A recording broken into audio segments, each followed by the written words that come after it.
ರಾಯ್ ಸ್ವಾಮಿ ಅವರಿಗೆ ಹೃದಯಪೂರ್ವಕ ಧನ್ಯವಾದ. ತಮ್ಮೆಲ್ಲರ ಚಪ್ಪಾಳೆ. ಉಪಸ್ಥಿತಿಯಲ್ಲಿ ಅವರಿಗೆ ಸ್ವಾಗತವನ್ನು ಕೋರುತ್ತಿದ್ದೇವೆ.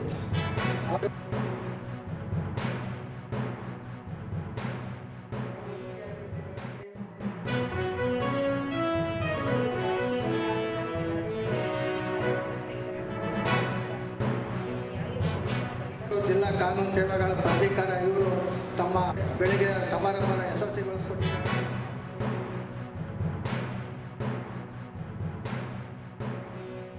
ಎಲ್ಲ ವಿಚಾರವನ್ನು ನಿಮಗೆ ತಿಳಿಸಿದ್ದಾರೆ ಮತ್ತು ಗ್ರಾಹಕರಿಗೆ ಎಲ್ಲೇ ನಿಮಗೆ ಈ ಕಾನೂನಿನಲ್ಲಿ ನಿಮಗೆ ರಕ್ಷಣೆ ಸಿಗದಲೇ ಅಥವಾ ನಿಮಗೆ ಅನ್ಯಾಯ ಆಗ್ತಿದ್ರೆ ಅದನ್ನು ನೀವು ಖಂಡಿತ ಸಂಬಂಧಪಟ್ಟವರಿಗೆ ಅದು ದೂರ ಅಂತ ಕೊಡ್ತಿರೋ, ಕಂಪ್ಲೇಂಟ್ ಅಂತ ಕೊಡ್ತಿರೋ ಅಥವಾ ಮಾಹಿತಿ ಅಂತ ಕೊಡ್ತಿರೋ ಕೊಟ್ಟಾಗ ಅದಕ್ಕೆ ಎಚ್ಚರಿಕೆ ಗಂಭೀರವಾಗಿ ತಗೊಂಡು ನಿಮಗೆ ಅದರಿಂದ ನ್ಯಾಯ ಒದಗಿಸ್ತಕ್ಕಂಥ ಕೆಲಸವನ್ನು ಮಾಡುತ್ತೆ. ಮಾಡುವಂಥ ಕೆಲಸವನ್ನು ನಾವೆಲ್ಲರೂ ನೋಡ್ತೀವಿ.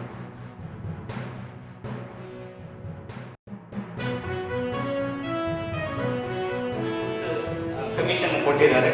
ಅದನ್ನ ಎಲ್ಲ ಜಿಲ್ಲೆಗಳಲ್ಲೂ ಆಲ್ಮೋಸ್ಟ್ ಸುಮಾರು 31 ಜಿಲ್ಲೆಗಳಲ್ಲಿ ಈಗ ನಾವು ಆಲ್ರೆಡಿ 19 ಜಿಲ್ಲೆಗಳು ಮಾಡಿದ್ದೀವಿ.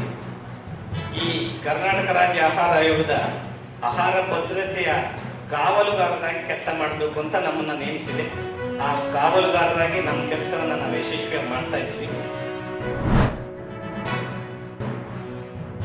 ಯಾರಾದರೂ ಕಾನೂನನ್ನು ಕೈ ತೆಗೆದುಕೊಂಡಿದ್ರೆ ಅದನ್ನು ಒಪ್ಪಲ್ಲ. ಇದು ನಾವು ಸ್ಪಷ್ಟಪಡಿಸಿದ್ವಿ. ನಮ್ದೇನು ಕ್ಲಾರಿಟಿ ಅದ. We have got clarity of thought, clarity of ideology.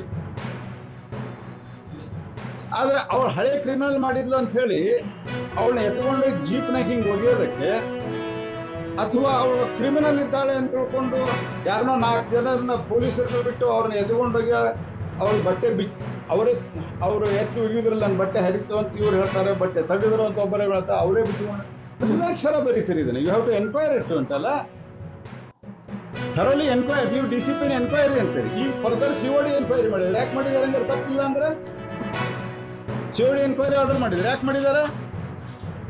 V are only asking fair enquiry and protection to the all BLO. ಮತ್ತು ಇದು SIR ನಡೀತಾ ಇಲ್ಲ. ಇನ್ನು SIR ನಡೀಲಾರ್ದೆ ಇಷ್ಟು ಗಲಾಟೆ ಮಾಡ್ತಾ ಇದ್ದಾರೆ. It is only mapping. ಇದೆಲ್ಲ ನೋಡ್ತಾ ಇದ್ರೆ ಪ್ಯೂರ್ಲಿ ಪಾರ್ಶಿಯಾಲಿಟಿ ಮಾಡಿರೋದು. ಅದರಿಂದ ನಾನು ಮತ್ತು ಜೋಶಿ ಅವರು ನಾವೆಲ್ಲರೂ ಕೂಡ ಈಗ ಪೊಲೀಸ್ ಕಮಿಷನರ್ ಅವ್ರನ್ನ, ಜಿಲ್ಲಾಧಿಕಾರಿಗಳನ್ನ, ಇತರ ಎಲ್ಲ ಅಧಿಕಾರಿಗಳನ್ನ ನಾವು ಇನ್ಫಾರ್ಮೇಶನ್ಗೋಸ್ಕರ ಕರೆದಿದ್ವಿ. ಸೊ ನಮಗಿರೋ ಮಾಹಿತಿ ಪ್ರಕಾರ, ಇಂಟರ್ನಲ್ ಪೊಲೀಸ್ ಡಿಪಾರ್ಟ್ಮೆಂಟ್ ಮಾಹಿತಿ ಪ್ರಕಾರ, ಇಂಟರ್ನಲ್ ಈ ಮನುಷ್ಯ ಯಾರಿದ್ದಾನೆ, ಸಬ್ ಇನ್ಸ್ಪೆಕ್ಟ್ರು, ಸರ್ಕಲ್ ಇನ್ಸ್ಪೆಕ್ಟ್ರು, ಯಾವುದೇ ಮಾಹಿತಿಯನ್ನ ಮೇಲೆ ಕೊಟ್ಟೇ ಇಲ್ಲ, ಯಾರಿಗೂ ತಿಳಿಸೇ ಇಲ್ಲ. ಇವನೇ ಸುಮೋಟ ತಗೊಂಡಿಲ್ಲ. ಅವನೇ ಕಾರಣ. ಅವನೊಬ್ಬ ಸಮಯ ಪ್ರಜ್ಞೆ ಮಾಡಿ ಸರಿಯಾಗಿ ನಿಭಾಯಿಸಿದ್ರೆ ಇಷ್ಟೊಂದು ದೊಡ್ಡ ಘಟನೆ ಇಡೀ ದೇಶ ನೋಡುವಂತ ಈ ಹುಬ್ಬಳ್ಳಿ ಘಟನೆ ನಡೀತಾನೆ ಇರುತ್ತೆ.